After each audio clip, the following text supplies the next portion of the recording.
আসসালামু আলাইকুম ওরহমতুল্লাহি ওবরকাতুহু। সোহাগবৃটি টিপস ইউটিউব চ্যানেলে আপনাদের সবাইকে স্বাগতম।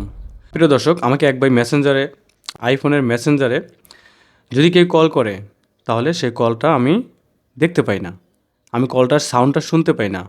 যখন আমি ফোনের লক খুলি, লক খোলার পরে দেখি যে আমাকে মেসেঞ্জারে কেউ কল করছিল, কিন্তু লক করা থাকা অবস্থায় আমাকে মেসেঞ্জারে কেউ কল দিলে, এসএমএস দিলে আমি কোনো সাউন্ড শব্দ শুনতে পাই না, ডিসপ্লে অফ করা থাকা অবস্থায়।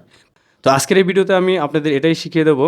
আপনারা যারা আর এই ভিডিওটি ইউটিউব চ্যানেলে দেখছেন, এখান থেকে সাবস্ক্রাইব বাটনে ক্লিক করে সাবস্ক্রাইব করে দেবেন। তারপর এখান থেকে এই নোটিফিকেশন বা আবার একটা ক্লিক করে দেবেন, অল নোটিফিকেশন অন করে দেবেন। তাহলে কি হবে, আমি পরবর্তী ভিডিও ছাড়ার সাথে সাথে সবার আগে আপনার মোবাইলে চলে যাবে। আমার ফোনের স্ক্রিনে চলে আসলাম। তো আপনাদের মেসেঞ্জারে এই সমস্যাটা দেখা দিলে আপনারা কী করবেন? তো সলিউশন নাম্বার 1, আপনারা এখান থেকে মোবাইল থেকে সেটিংসে চলে যাবেন, স্ক্রল ডাউন করে নিচের দিকে চলে আসবেন। তারপর এখান থেকে মেসেঞ্জারে ক্লিক করে দেবেন, নোটিফিকেশনে ক্লিক করে দেবেন। যদি দেখেন এখান থেকে নোটিফিকেশন এখান থেকে অফ করা আছে, তাহলে আপনারা এখান থেকে অন করে দেবেন। এখান থেকে আপনার মেসেঞ্জার নোটিফিকেশন সেটিংস এখানে একটা ক্লিক করে দেবেন, সরাসরি আপনাকে মেসেঞ্জারে নিয়ে যাওয়া হবে। মেসেঞ্জার সেটিংস ওপেন করার পরে আপনার সামনে এরকম একটা অপশন চলে আসবে।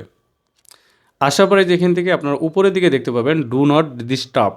যদি আপনাদের এটাকে অন করা থাকে, কী হবে, আপনাদের মোবাইলে কখনোই কল আসলে, কল দিলে কেউই কলটা বাজবে না। যদি ডু নট ডিস্টার্ব মোডটা আপনাদের অন করা থাকে, তাহলে এখান থেকে অফ করে দেবেন। তারপর যদি আপনাদের সমস্যার সমাধান না হয়, সেক্ষেত্রে আপনারা চলে যাবেন আপনার ফোন থেকে অ্যাপ স্টোরে। অ্যাপ স্টোরে গিয়ে আপনারা এখানে উপরের দিকে মেসেঞ্জার লিখে সার্চ করে নিয়ে আসবেন।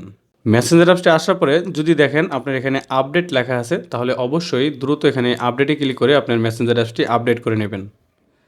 তারপর যদি আপনাদের সমস্যার সমাধান না হয়, সেক্ষেত্রে লাস্ট সলিউশন, চলে যাবেন সেটিংসে, স্ক্রল ডাউন করে নিচের দিকে আসবেন, দেন এখান থেকে জেনারেলে ক্লিক করে দেবেন, আইফোন স্টোরেজ এখানে একটা ক্লিক করে দেবেন।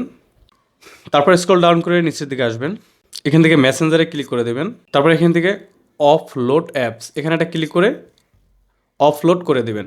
তাহলেই কিন্তু আপনাদের আর ওই মেসেঞ্জারের প্রবলেমটা আর হবে না। তো আশা করি এই ভিডিওটি আপনাদের কাছে অনেক হেল্পফুল হবে। আর যদি আপনাদের এই সমস্যার সমাধান তারপরও না হয়, সেক্ষেত্রে আমাকে কমেন্ট বক্সে কমেন্ট করে জানাবেন। আর যদি সমস্যার সমাধান হয়ে যায়, তাও আমাকে কমেন্ট করে জানিয়ে দেবেন। তো আজকের মতো আমি শোক বিদায় নিচ্ছি। দেখা হচ্ছে পরবর্তী ভিডিওতে। সে পর্যন্ত ভালো থাকবেন, সুস্থ থাকবেন। আল্লাহ হাফেজ। আসসালামু আলাইকুম রহমতুল্লাহি ওবরকাতুহু।